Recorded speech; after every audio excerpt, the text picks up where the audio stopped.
నేనుంటా నీ జతగా పార్ట్ 22. హాయ్ అండి, అందరికీ నమస్కారం. నేను మీ కృష్ణ.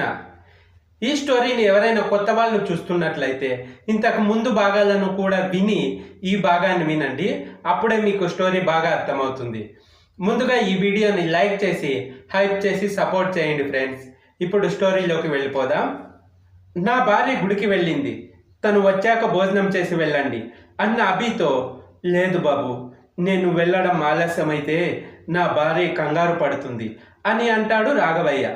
సరే అంకుల్, నేనే తీసుకొని వెళ్తాను రండి అని ముందుకు కదిలారు రాఘవయ్య అభిరామ్.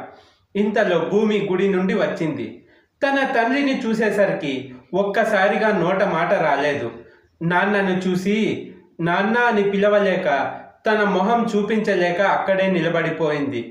అంకుల్, తనే నా భార్య భూమి అన్నాడు అభి. రాఘవయ్య ఇప్పుడు మనిషికి మతానికి విలువ తెలుసుకొని ఒక కొత్త మనిషిగా తనలో చాలా మార్పు వచ్చింది.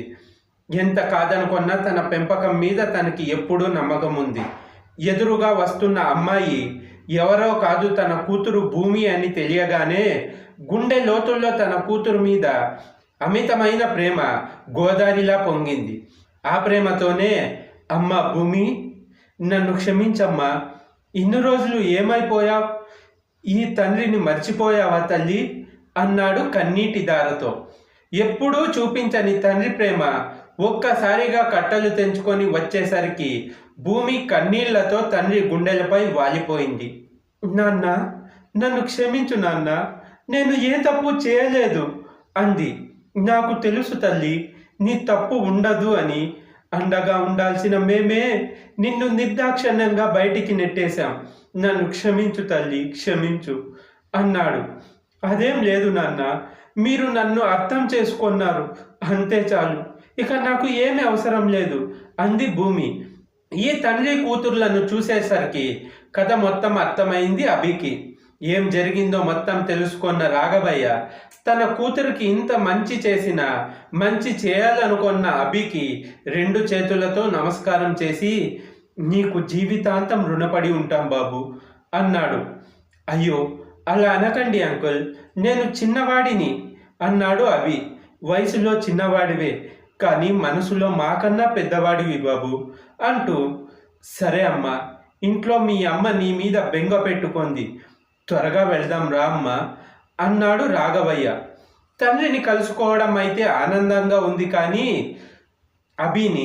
అభితో తనకి ఉన్న అనుబంధాన్ని వదిలి వెళ్ళడం భూమికి అస్సలు నచ్చలేదు. తండ్రి మాటకి ఏం చెప్పాలో తెలియక భూమి ఒక్కసారిగా అభి వైపు చూసింది తన అంగీకారం కోసం. ఉండిపోమ్మంటే బాగుండు అని మనసులో అనుకుంది. వెళ్ళు భూమి అన్నట్టుగా తల ఊపి తన రూమ్లోకి వెళ్ళాడు అభి. ఇన్ని రోజులు పరిచయానికి తనతో ఆఖరిసారి కూడా ఒక్క మాట కూడా మాట్లాడాలని అనిపించలేదా ఈ అభి గారికి? తన మొహం కూడా చూడకూడదు అన్నట్టు అంత కోపంగా వెళ్ళిపోయాడు అని మనసులో ఏదో తెలియని బాధతో ఒక్కో అడుగు తడబడుతూ భారంగా దూరంగా వెళ్ళడం ఇష్టం లేక వెళ్తుంది. చివరగా అభి గది వైపు చూసి ధైర్యం చేసి అభిరామ్ గదిలోకి వెళ్ళింది. అభి అటువైపు తిరిగి ఉన్నాడు. అభి గారు, నేను నాన్నతో వెళ్ళడం అని భూమి ఇంకా ఏదో చెప్పేలోపే, వెళ్ళు అన్నాడు అభి. తను ఒక్కసారి అయినా తిరిగి తనని చూస్తాడేమో అనుకుంది, కానీ లాభం లేకపోయింది. వారం రోజుల తర్వాత అభిరామ్ ఇంట్లో. భూమి, కాఫీ అంటూ దుప్పటి లాక్కొన్నాడు అభి. కానీ భూమి లేదుగా అన్నట్టు ఒక్కసారిగా నిద్ర నుంచి లేచాడు. కాలింగ్ బెల్ వినిపించడంతో కిందకి వచ్చాడు. ఎదురుగా భూమి. ఎంతసేపు డోర్ తీయడం అభి గారు అంటూ నవ్వుతూ కనిపించింది. భూమి అంటూ దగ్గరికి వెళ్ళాడు. నువ్వు వచ్చేసావా, ఎలా ఉన్నావు అంటూ కౌగిలించుకున్నాడు. సార్, నేను అంటూ ఒక వాయిస్ వినిపించింది. వెంటనే చూశాడు. సార్, నేను అన్నాడు పాలవాడు. అభి చేష్టలకి వింతగా చూస్తున్నాడు పాలవాడు. ఛీ, నేనేంటి వీన్ని కౌగిలించుకోవడం ఏంటి అని సారీ అంటూ మొహం తిప్పుకొన్నాడు. మెదడులో నరాలు మాట వినడం మానేశాయి. భూమిని ఒక్కసారి చూడమని చెప్తున్నాయి. కనీసం ఒక్క కాలైనా చేయాలి అనిపిస్తుంది. కానీ ఏదో భయం. ఎందుకు తనని చూడాలి, మాట్లాడాలి అనిపిస్తుంది. ఒకవేళ ఫోన్ చేస్తే తను ఏమనుకుంటుందో, ఎందుకు భూమి నాకు గుర్తు వస్తుంది, అసలు తను నాకు ఏమవుతుంది, తను వెళ్ళినప్పటి నుండి ఎందుకు నాకు మనశ్శాంతి లేదు అని తనలో తానే మదన పడుతున్నాడు అభి. ఇంతలో ఒక చల్లటి చేయి అభి నుదుటి మీద పడినట్టు అనిపించింది. వెంటనే వెనక్కి తిరిగి చూసి అమ్మా అన్నాడు అభి. అంత ప్రేమగా ఎప్పుడూ పిలవడం తెలియని అభి కళ్ళల్లోని కన్నీటి ధార మొదలైంది. అభి ఏమైందిరా అంది అభి తల్లి. అమ్మా నాకు భూమి కావాలమ్మా అంటూ తల్లి గుండెలపై వాలి తన మనసులో ఉన్న బాధని తగ్గించుకున్నాడు అభి. అమ్మ ఒడిలో ఇంత ప్రశాంతత ఉంటుంది అని అభికి అప్పుడే తెలిసింది. అమ్మ మనసు, అమ్మ ప్రేమ, బిడ్డ స్పర్శతో కన్నీరు ఉబికి వస్తుంది ఆ పిచ్చి తల్లికి. అభి నీ ఒళ్ళు చాలా వేడిగా ఉంది నాన్న, నీకు చాలా జ్వరంగా ఉందిరా. అయినా భూమి నీ భార్యనే కదరా, తను ఎక్కడికి పోతుంది నాన్న, తను కావాలి అంటున్నా ఏంటిరా, ఏమైంది అంది అభి తల్లి. అమ్మా తను నా భార్య కాదు, నిన్ను మోసం చేశాను అన్నాడు అభి. నాకు తెలుసురా అంది అభి తల్లి. అభి ఒక్కసారిగా షాక్ అయ్యాడు. ఎలా తెలిసింది అన్నాడు. అమ్మని కదరా, అన్నీ తెలిసిపోతాయి. నువ్వు మాకు తెలియకుండా ఇలా చేయవని భూమి మెడలో మంగళసూత్రం లేనప్పుడే అర్థమైంది. కానీ ఆ అమ్మాయి నీ జీవితంలోకి రావాలనే నీ చేత నల్లపూసలు వేయించాను అంది అభి తల్లి. అమ్మా నల్లపూసలు అంటే అన్నాడు అభి. అవునురా, నీకు పెళ్ళి అంటే తెలియదు కదా, మంగళసూత్రానికి మరో రూపమే నల్లపూసలు. అవి తన మెడలో వేసిన రోజే తను నీ భార్య అయిపోయింది నాన్న అని అంది అభి తల్లి. అమ్మా అది అన్నాడు అభి. ఇంకా ఎందుకు ఆలోచిస్తున్నావురా, భూమి కడుపులో ఉన్న బిడ్డ కోసమా? మీ మాటలు బట్టి తనకి అన్యాయం జరిగింది అని నాకు అర్థమైంది. అందుకే ఇప్పటిదాకా తను పడ్డ కష్టాలు చాలు, ఇక నుండి తను మన ఇంటి మహారాణి కావాలి, ఆ బిడ్డ మన ఇంటి బిడ్డ కావాలి, ఇదే నా కోరిక. ఇంతకీ భూమి ఎక్కడరా అంది అభి తల్లి. భూమిని వాళ్ళ నాన్న తీసుకెళ్ళిపోయాడమ్మా అన్నాడు అభి. అవునా, నువ్వెలా పంపించేశావురా నా కోడల్ని అంది అభి తల్లి. తనే వెళ్ళిపోవడానికి సిద్ధపడింది నన్ను వదిలేసి. ఇక నేను తను వెళ్ళిపోవడం చూడలేక రూమ్లోకి వెళ్ళిపోయాను.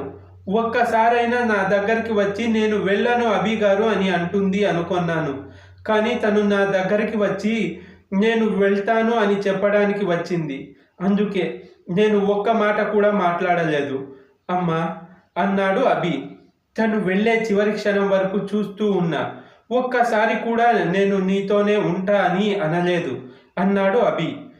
తప్పు నీది కూడా ఉంది నాన్న అంది అభి తల్లి. నా తప్పేముందమ్మా అన్నాడు అభి. తను ఆడపిల్ల, తన మనసులో మాట ఎలా చెప్తుంది చెప్పు? తనకి నువ్వు అంటే ఎంత భయమో నాకు తెలుసు. అలాంటి పిల్ల నీతో ఎలా మాట్లాడుతుంది? కానీ ఒక్కటి చెప్పగలను, నువ్వు ఉండిపోమ్మంటే ఖచ్చితంగా ఉండిపోయేది. సరే నాన్న, వాళ్ళ అడ్రస్ చెప్పు, నేను వెళ్ళి మాట్లాడుతా నా కోడలితో అంది అభి తల్లి. వద్దమ్మా, తను మనసులో నా మీద భయమే కానీ ప్రేమ లేదు. ఒక్కసారి కూడా నాకు కాల్ చేయాలని అనిపించలేదు. అక్కడే తెలుస్తుంది కదమ్మా తనకి నా మీద ఆ ఉద్దేశం లేదు అని అన్నాడు అభి. కానీ నీకు భూమి అంటే ప్రాణం అని నాకు అర్థమైందిరా. తను లేకుండా నువ్వు ఉండలేవని నాకు తెలుస్తుంది. భూమిని నీకు ఇస్తే నువ్వు 26 ఏళ్ల నుండి మా వల్ల కోల్పోయిన ప్రేమ, అనురాగం అన్నీ తిరిగి ఇచ్చినట్టు అవుతుంది. ఎలా అయినా భూమిని నిన్ను ఒకటి చేస్తాను అని మనసులో అనుకుంది అభి తల్లి. ఇంకా లేట్ అయితే అభి పరిస్థితి చేదాటిపోతుందేమో అని డాక్టర్కి కాల్ చేసింది అభి తల్లి. డాక్టర్ వచ్చి ఇంజెక్షన్ చేసి ఫీవర్ తగ్గుతుంది, డోంట్ వరీ. కానీ ఇతను దేనికోసమో ఎక్కువ ఆలోచిస్తున్నాడు. అదేంటో తెలుసుకోండి. తన హెల్త్ అప్పుడే నార్మల్ అవుతుంది. శరీరానికి వైద్యం చేయగలం కానీ మనసుకి వైద్యం చేయలేము కదా అన్నాడు ఆ డాక్టర్. సరే డాక్టర్ అని పంపించింది ఆ డాక్టర్ని. ఇటు భూమి ఇంట్లో, ఏమే టీ పట్టుకురా, అమ్మాయికి టిఫిన్ పెట్టావా లేదా అన్నాడు రాఘవయ్య. లేదండి, అది ఎప్పుడు తింటుంది గనుక ఎప్పుడూ ఆ గదిలో కూర్చొని ఏదో ఆలోచిస్తూ ఉంటుంది. నేనే ఇలా కాదు అని బలవంతంగా తినిపిస్తున్నా తినట్లేదు అంది భూమి తల్లి. ఇంతలో భూమి ఫోన్ రింగ్ అయ్యేసరికి బెడ్రూమ్ డోర్ తీసుకొని గబగబా పరిగెడుతూ వచ్చింది భూమి. కళ్ళల్లో వేల కాంతుల మొహంతో తెలియని చిరునవ్వుతో పరుగున వచ్చింది. రాఘవయ్యకి తన కూతురు అలా గల్లు గల్లుమంటూ పరిగెడుతూ వస్తే గుండెకు హాయిగా అనిపించింది. భూమి ఫోన్ లిఫ్ట్ చేసి చెవి దగ్గర పెట్టుకుంది. ఇంతకీ భూమికి ఫోన్ చేసింది ఎవరు? అభిరామ్ భూమి మళ్ళీ కలుస్తారా లేదా తెలుసుకోవాలనుకుంటే తదుపరి భాగాల్ని తప్పకుండా వినాల్సిందే. ఈ వీడియో ఎలా ఉందో కమెంట్ చేసి, ఈ స్టోరీ నచ్చితే లైక్ చేసి హైప్ చేయండి. అలాగే మన ఛానల్ని సబ్స్క్రైబ్ చేసుకొని సపోర్ట్ చేయండి friends. Thanks for the watching.